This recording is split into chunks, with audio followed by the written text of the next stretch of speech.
The BIONICLE gift with purchase set is a cool little tribute item, but what about the first BIONICLE tribute set released? No, we're not talking about the 90th anniversary little mini Tahu. We're talking about the BIONICLE Stars. When BIONICLE was originally canceled the first time, they released a wave of 6 throwback sets, covering the entire history of BIONICLE. It was really divisive at the time, because it was a huge step down in complexity to what the main sets people were expecting, as well as also the fact that a lot of people were angry that the BIONICLE series was ending. However, as time has gone by, I have really warmed up to these designs, specifically how this Tahu looks when you give him all the golden armor pieces that you collect by buying the other 6 sets. Looks really cool and dynamic, and the other figures do look great, aside from Skrall. He's kind of bad.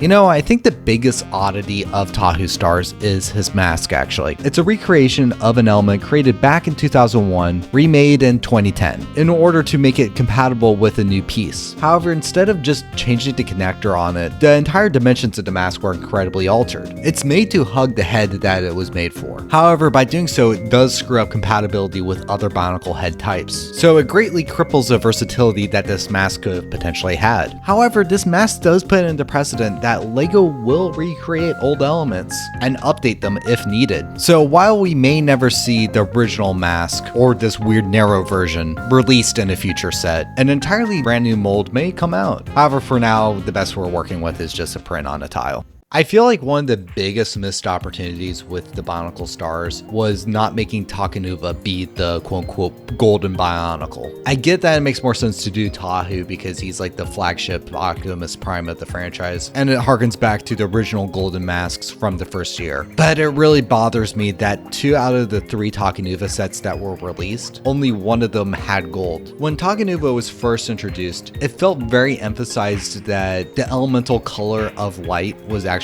gold, not white. But then as BIONICLE went on, and I get that there's canon story reasons of him losing some of his light power and getting it back, yada yada yada, fusing with Makuta, but at a certain point they just needed to bring the gold back, and it would have been perfect to do it at the very end, especially given that Takanuva was more of the protagonist in the first few years of BIONICLE. From my new online game to the first movie, Takanuva was the main dude. What's actually interesting is that a common opinion I've heard ever since the BIONICLE Stars were released, actually really close to their original initial release back when the hate was at their most high, was that the Gresh that was released with the BIONICLE Stars looked better than the Gresh that was released the previous year. I feel like a lot of this comes down to the fact that having just a simple, flat, lime green colored version of the helmet makes the design feel a lot less busy, and you get more dynamic contrast with the silver of his weapons when the original's weapons were the same color as the body. It's funny because on one hand, the Gotorian version is the better figure, more articulation, more features, etc. But the tweaks made with the Stars version just creates a nicer looking character design. It puts into perspective, you know, which one's more important, a good looking figure or a figure that comes with all the cool parts and can move all the limbs. I feel like when it comes to LEGO robots in general, a lot of people forget that sometimes less is more.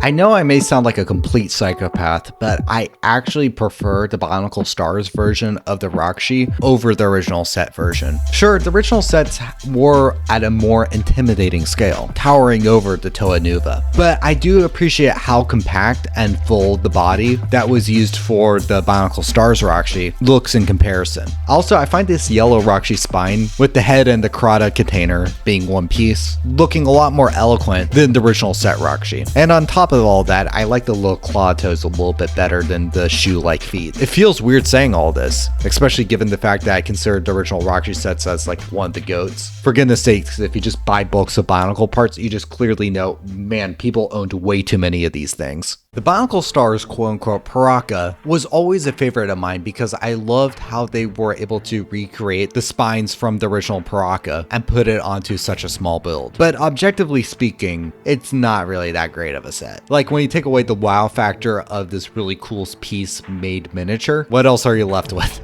A blue Agori that really needs some shoes. Despite that, I can't lie, he's actually my second favorite of all the BIONICLE Stars, right behind Rakshi. It's commonly seen that the Skrall Stars is the worst out of all the BIONICLE Stars released, and Yeah, I agree. Given that it's a line that's supposed to cover over the entirety of the 10-year run of the original BIONICLE series, it's a little frustrating that two of the sets are directly based off of the year that came out prior. Given that the BIONICLE Stars were a bit of a budget production, it's safe to say the reason why this is the case is a form of cost saving. And while it's not ideal, maybe the double dipping within the previous year would have been acceptable if both of the sets were good. The problem is the set's just undeniably the worst one. The most egregious issue being the exposed ball joint where the neck typically would be. And that's kind of the thing. There were two Agori that basically served as better versions of a smaller Skrall before we got a smaller Skrall. For many fans, really the only proper saving grace of the set comes with the original Kopaka sword releasing in black, as well as having another color variant of the foot mold that debuted in this line. Aside from that, the only reason why you would own this thing is to have a complete set.